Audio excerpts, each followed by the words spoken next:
Hello everybody! Today I want to try getting back into the weekly reading wrap-up schedule. I used to do these regularly back in the day in the early years of my channel, and then I fell out of the habit, and I realized that I like talking about what I'm reading. I don't really have a desire to make a lot of other kinds of videos right now, and it would be nice to talk about things on a regular schedule right after I have read them rather than months after I've read them.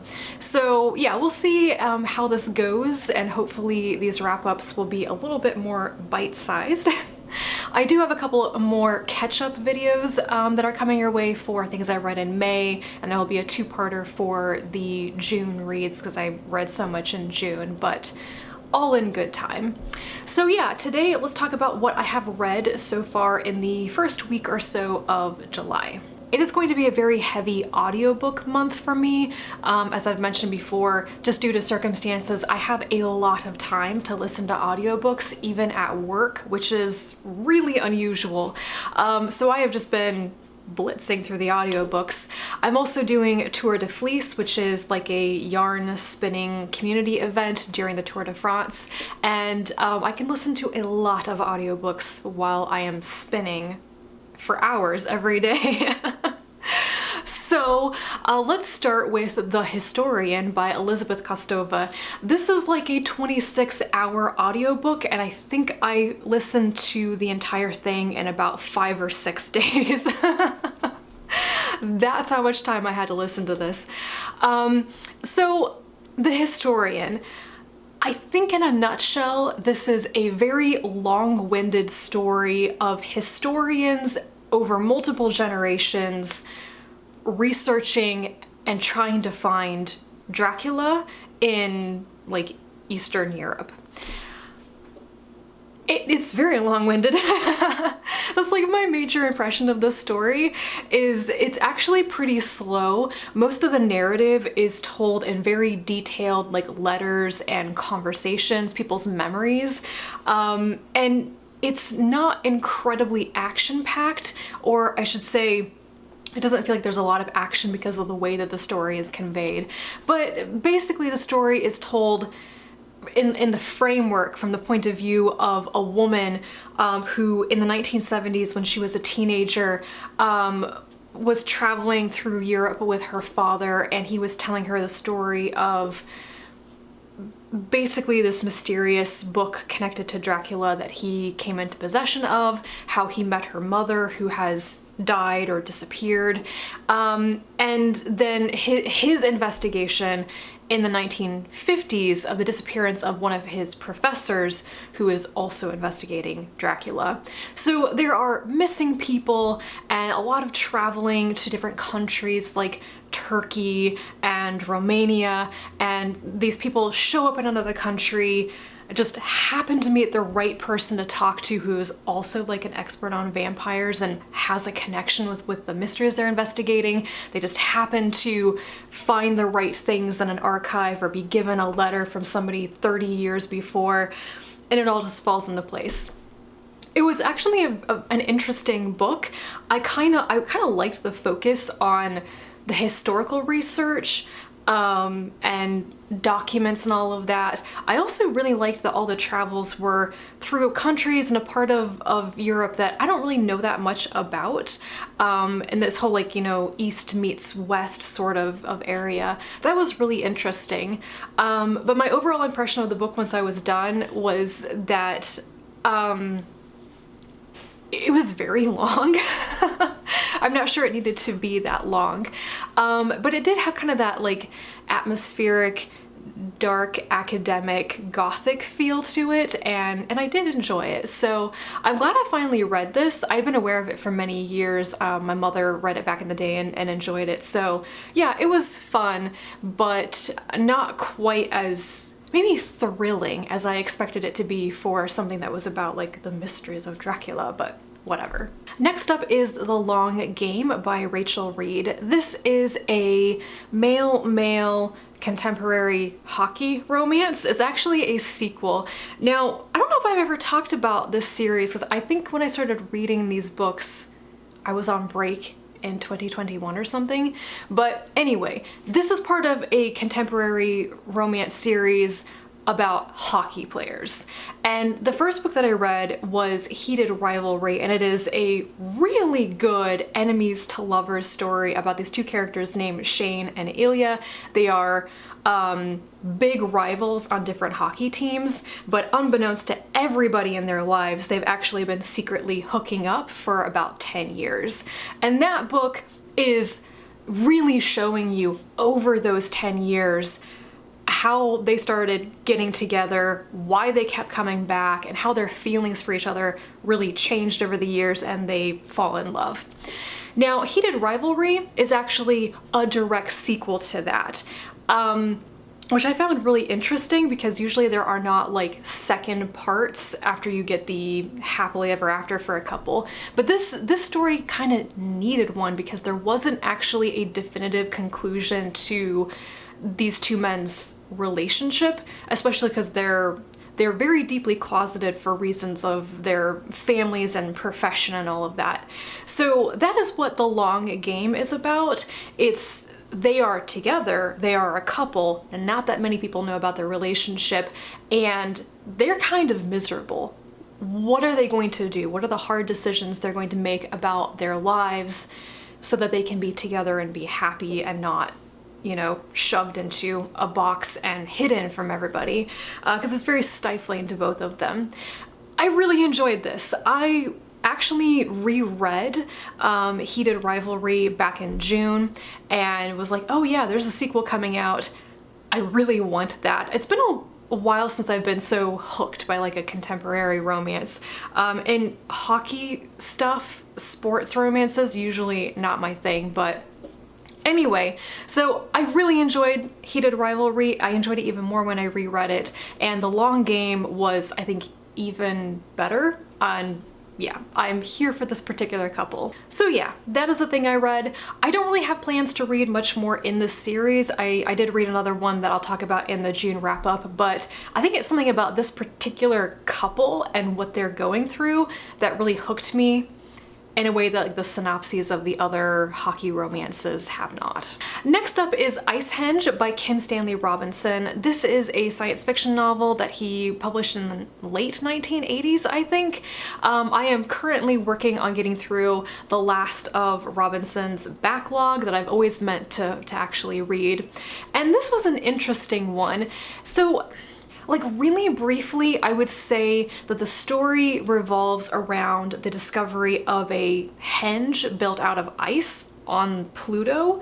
When they find it, they don't know how old it is or who put it there. And the story is in 3 different chunks from 3 different perspectives. They're all connected sequentially throughout history. It takes about half of the book for it to really click like what this has to do with Icehenge. But yeah, the question of who built this thing and why, and can you ever prove your theory about that? I think ultimately for me, my takeaway from this novel was about memory and like how much can you trust history, what you've been told about the past, what you even remember of your own past. There's a lot of like research and archaeology in the story, people trying to uncover the truth about the past, even their own past that they can't remember very well. So it's a faulty memory and history being rewritten, trying to uncover the lies and stuff. And I liked that theme a lot, but I'm still kind of cogitating on what I think about the individual segments of the story and whether I think they came together very well, what I think the point of the ending of the book was. So I think that this one I kind of want to do a separate review on, but I'm gonna have to think about it a little bit more if there's something that I think I can really say in conclusion in my thoughts about this. So we'll see if that review materializes or not. But this was actually a really interesting novel. I quite liked the premise of it, and I do think that anybody who has read Robinson's like really big series like the Mars trilogy is going to read this and think, oh, here are some like prototype ideas that he has used a lot in his books, but that really came to fruition in the Mars trilogy. It had that feel to me, so I liked it, but it was like clearly step one before we get to the fully fleshed out version in other novels. When the Earth Had Two Moons by Erik Asphaug. This is a nonfiction book that I also listened to on audio. It is kind of a fun whirlwind tour of like astronomy and physics and how much or how little we know about our own solar system. What have we done with space exploration? What might happen next? I'm not sure I really know what the thesis of this book is supposed to be. It really felt like the author was just like, here are all the things I want to talk about that are so cool. Let's just enjoy this together. And I really liked that. His style, the way that he wrote in this, like I felt like he had a pretty strong voice, a little bit of a sense of humor, and his interest in the subject matter and how much he wanted to make that accessible to the reader was really obvious. So this was fun, and I would recommend it if you want something kind of introductory on this topic, just something fun about science to read. This is a pretty good one. It didn't really have anything new in it for me because I've already read a lot of books like this, but this one impressed me by just being a really nice read that was kind of doing its own thing with the subject matter. And lastly, finishing up with two short things, I read Nightlights by Lorena Alvarez Gomez. I actually read the sequel to this last year, I think. I read them out of order, but this is like a children's picture book. It has absolutely gorgeous artwork in it, and it is about a little girl named Sandy who has this brilliant imagination. She's always drawing things. She's always off kind of in La La Land when she should be doing like her schoolwork and stuff. And at school one day, she meets this kind of supernatural girl who is drawn to her by, I guess, her creative abilities, and she wants to feed off of Sandy's creations. And Sandy deals with it in a really creative way. This was really, really beautiful. I like the character. I like how clever she is, actually.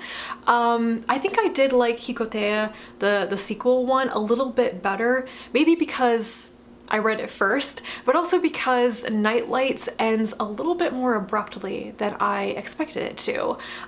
It is a complete story, but it did end, I think, a couple pages shorter than I expected it to. So really beautiful.